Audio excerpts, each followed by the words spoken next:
ni que nada, estronzo. Deja de estar hablando pelotudeces y ponete a jugar algo, Michael Jackson.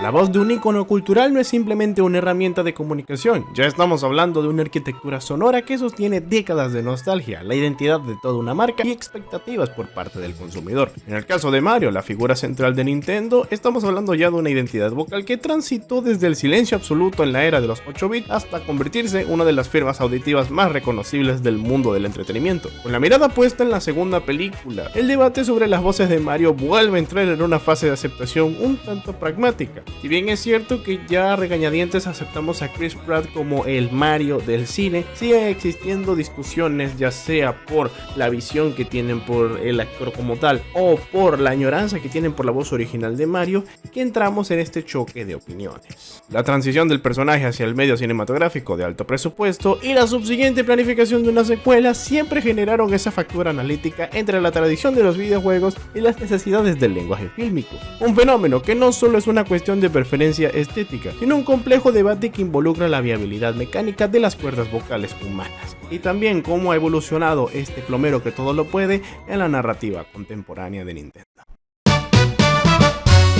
La percepción popular de que Mario siempre ha tenido una única voz es un error cuando mucho histórico, desmentido por registros de las últimas 4 décadas. Cuando Nintendo empezaba a cultivar a Mario como un personaje fuera de los videojuegos, un personaje transmedia, ya le tenían una identidad marcada que era la que querían expresar ante el público. La de un inmigrante italiano que está viviendo en los barrios neoyorquinos y que se le pega ese acento de tanto que ha escuchado a la gente allí. En un principio, el fontanero fue interpretado por actores que buscaban anclarlo en una realidad geográfica y social muy específica. El primero de ellos fue Peter Cullen en la serie de Saturday Super Arcade en 1983. Este le proporciona una interpretación que se alineaba con los estándares heroicos de la animación en los 80s, una que carecía de un matiz étnico que definiría al personaje más tarde. If I was an 8-foot ape on the loose with a beautiful girl and a stolen emerald, where would I go? El cambio más trascendental sería con Captain Lou Albano en The Super Mario Bros. Show. En 1989, Albano tenía ya esas características que quería Nintendo sobre el personaje. Y es que en la vida real el actor era un luchador profesional de ascendencia italiana y de nacionalidad americana. Y es que si te fijas también en la contextura y los gestos del tipo, tú dices, oye, este tipo es una caricatura, es Mario en persona. Tanto es así que incluso hace una personificación de él mismo dentro del opening de la serie.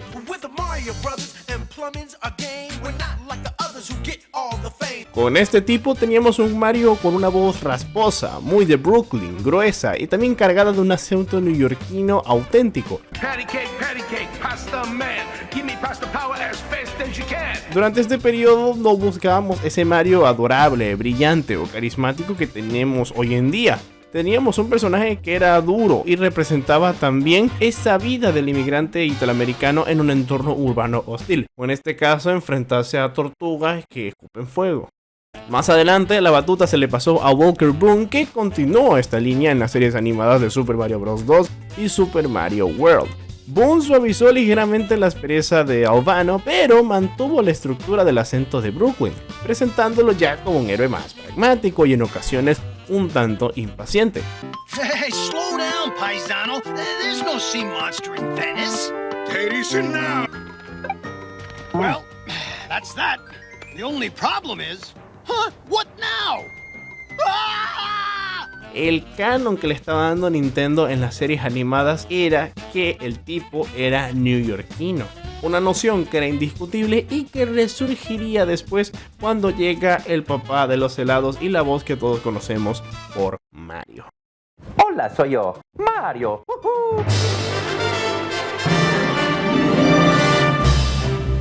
Con George Martinet tuvimos el papá de los paradigmas y de la universidad auditiva. La llegada suya en el 91 con Mario Teaches Typing y su consolidación en el 96 con Super Mario 64 representó la ruptura total de la tradición brooklyniana que le tenían a Mario. Durante su audición decidió alejarse del estereotipo italoamericano de voz porque tenía miedo de que fuera un personaje demasiado agresivo para los niños. Una decisión que si nos vamos al día de hoy yo creo que nadie puede discutir, y a nivel de mercadotecnia pues sin lugar a dudas fue un movimiento brutal por parte de Charles y de Nintendo. Al reducir a Mario a una serie de onomatopeyas y frases cortas como ¡Aló! oficialmente Nintendo eliminó las barreras del lenguaje, ya no había necesidad de ser localizado, su voz era un código de felicidad interactiva que funcionaba igual de bien en Tokio, en Venezuela, en Colombia, en el barrio La Lechuga, en París, en Nueva York, donde sea. Y es que Martinet no solamente le daba voz a Mario, también le dio una voz a Luigi, le dio una voz a Wario, le dio la voz a Waluigi, creando prácticamente una familia tonal que se basaba mucho en la energía y en el optimismo, dándole finalmente esa visión empresarial y familiar y amigable que quería Nintendo, pero que no sabía que necesitaba tanto. Ahora bien, esta universalidad tenía un costo técnico, y es que la voz de Martinet estaba diseñada para la interactividad, no precisamente para una narrativa de largo aliento. Porque una de las cosas que se dice mucho cuando hablamos de la creación de la película de Mario es el por qué Charles Martinet no termina siendo la voz del personaje principal como lo ha sido por casi 20 años. Y la razón es más que simple y hay un argumento muy fuerte para ello. Mario no es un personaje, hablando de la voz de Charles Martinet, que fue precisamente creado para diálogos extensos. Y es que pongámoslo la mano en el corazón, ¿cuándo fue la última vez que Mario ha pronunciado más de 2 o 3 palabras consecutivas en sus videojuegos? Su proporción o función vocal es retroalimentar al jugador cuando hace una acción, darle su feedback reforzando el éxito de un salto o la recepción de un daño, una limitación que se convertiría en el eje del debate cuando Illumination y Nintendo decidieron llevar al personaje de regreso a la gran pantalla. Que bueno, lo que es, hay que decirlo, no se puede tapar el sol con un dedo. Tenemos un antecedente pésimo a la película que hizo Illumination, con precisamente actores reales que querían encarnar esa identidad americana que le quería dar Nintendo. Y ahora nos vamos a la actualidad y el meollo del asunto. Oh my god, who is it? First, of course.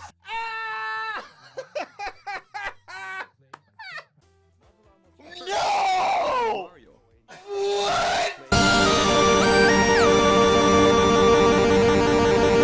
Septiembre de 2021, Chris Pratt fue anunciado como el intérprete de Mario para el largometraje del mismo. Esto, no te voy a mentir, sí desató una serie de controversias bastante ruidosas en las que muchas personas cuestionaban la calidad actoral de Chris Pratt o también cómo este se podía relacionar con Super Mario. Pero a la vez volvemos al debate que todavía persiste en el mundo del doblaje de series animadas, y es el hecho de que preferiste traer a un actor de Hollywood, preferiste traer a un actor de renombre a alguien que se especialice en la actuación de voz, en el doblaje de series animadas.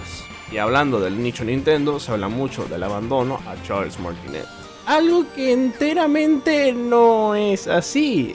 A ver, la transición de Mario al cine sí es un caso de estudio, y sobre todo cuando nos vamos a la teoría de los agentes creíbles aplicada al diseño de mascotas corporativas. Este personaje de videojuegos, por definición, es una extensión de la voluntad del jugador. Es invitado a que se identifique con el personaje, es el jugador quien le da la voz, él es el jugador quien va a guiar tu aventura. No por nada te piden que no lo llames Link, sino que coloques tu nombre en el mismo juego.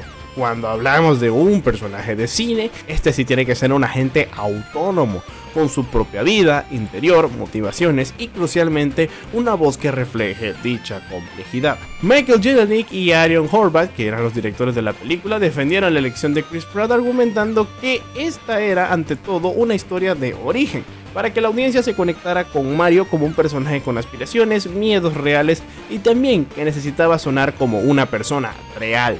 Con Chris Pratt tenemos una interpretación de Mario que le va a permitir ser sarcástico, esté asustado o muestre determinación sin que la voz misma se convierta en una distracción. Esta es la razón por la que directores como ellos prefieren actores que puedan actuar a través de la voz en lugar de hacer la voz.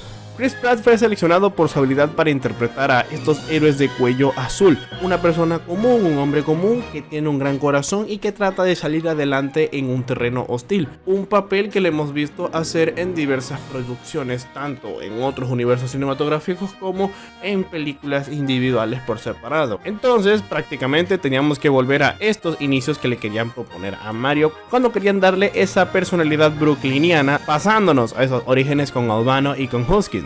Chris Pratt no pretende imitar a Charles Martinet, en su lugar tiene que desarrollar una nueva personalidad y una voz que él describe de hecho como actualizada y diferente a cualquier cosa que se ha escuchado anteriormente con el fontanero. Ellos viven en Nueva York y esto también explica el acento neoyorquino más suave y también natural en lugar del acento italiano hiperbolizado que tenemos en los juegos.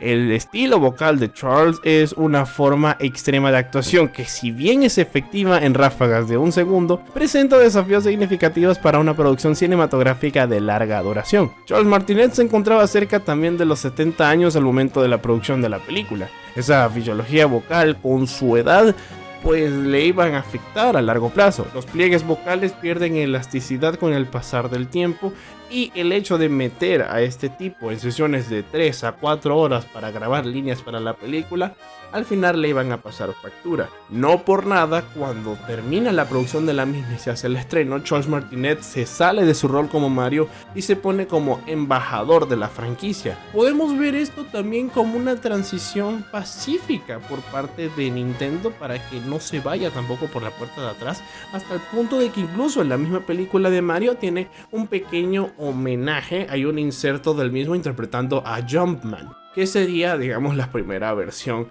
que se hizo del fontanero. Por lo cual decir que le dieron la espalda a Charles Martinet o le dieron la espalda a los orígenes de Mario creo que es una cuestión bastante errada, porque al contrario se le está respetando su memoria y se le está respetando su gran aporte que le ha hecho a la franquicia.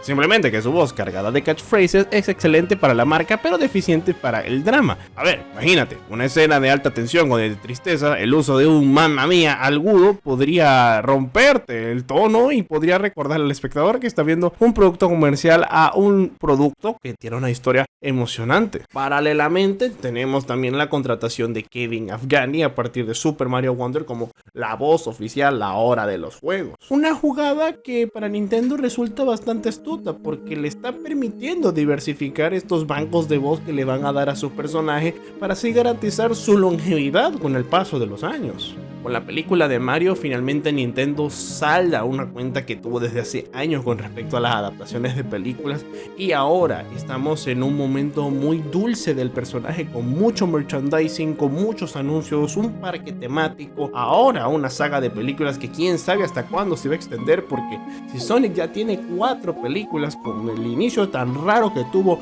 no me quiero imaginar esta cosa que desde un principio ya se sabe que iba a tener éxito.